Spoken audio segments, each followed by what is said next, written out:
कहानी की शुरुआत में हम एक सुनसान टापू पर बनी एक जेल को देखते हैं। आज इस जेल में कुछ नए कैदियों को लाया जा रहा है, जिनमें से हम एक एडमंड नाम के कैदी को देखते हैं। जब वह वार्डन से मिलता है तो कहता है कि सर, मैंने कोई जुर्म नहीं किया है। मुझे पता है, अगर तुमने सच में कुछ किया होता तो तुम्हें देश के अंदर ही किसी जेल में भेज दिया जाता। इस दूर दराज की जेल में सिर्फ उन्हीं को लाया जाता है जिनके खिलाफ कोई साजिश रची गई हो। दीवार पर भगवान से इंसाफ की प्रेयर लिखी हुई है, लेकिन टाइम के साथ जब उसे एहसास होता है कि उसका हालात पर कोई कंट्रोल नहीं है तो वह बहुत दुखी होने लगता है। उस जेल में 12 साल बिताने के बाद उसका भगवान पर से भी विश्वास उठ जाता है। उसने सोच लिया है कि वह जिंदगी भर वहीं बंद रहेगा, लेकिन फिर एक दिन अचानक उसकी सेल का फर्श ऊपर उठने लगता है। यह अजीबोगरीब घटना एडमंड को चौंका देती है। एडमंड जमीन के नीचे से एक आदमी को निकलते हुए देखता है। यह आदमी अब्बे फारिया है, जो नीचे की मंजिल का एक कैदी है। वह पिछले 5 सालों से एक सुरंग खोद रहा है। किस्मत से वह सुरंग एडमंड के कमरे में खुल जाती है। एडमंड बहुत खुश होता है कि अब उसे दीवार पर पत्थर से निशान बनाने में टाइम वेस्ट नहीं करना पड़ेगा। जब एडमंड अब्बे के कमरे में एंटर होता है तो वह जो देखता है उससे हैरान रह जाता है। एडमंड के पास वैसे भी कोई और काम नहीं है, इसलिए वह तुरंत मान जाता है। जैसे ही वे खुदाई शुरू करने वाले होते हैं, उन्हें एक पहरेदार के कदमों की आहट सुनाई देती है, एक बार कचरा इकट्ठा करने के लिए और एक बार रात का खाना परोसने के लिए। इसके अलावा बाकी दिन खाली है, जिससे उन्हें पकड़े जाने की चिंता किए बिना सुरंग खोदने का भरपूर टाइम मिल जाता है।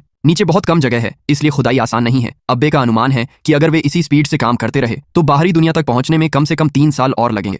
एडमंड का अब जीवन का एक ही लक्ष्य है, अपने दुश्मनों से बदला लेना। उसकी बात सुनकर अब्बे मान जाता है और एडमंड को युद्ध कौशल सिखाने के लिए तैयार हो जाता है।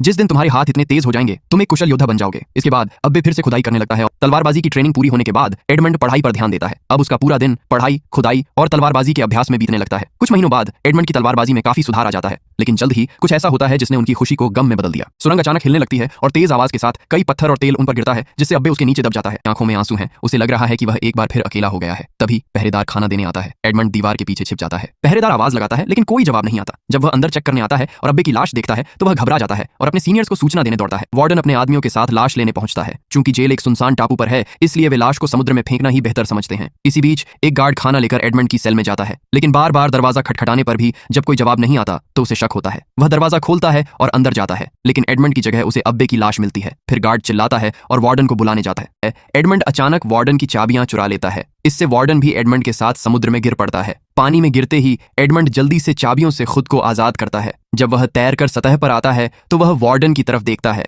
उसके अंदर बरसों का गुस्सा उबल पड़ता है और वह वार्डन को बेरहमी से समुद्र में डुबो देता है।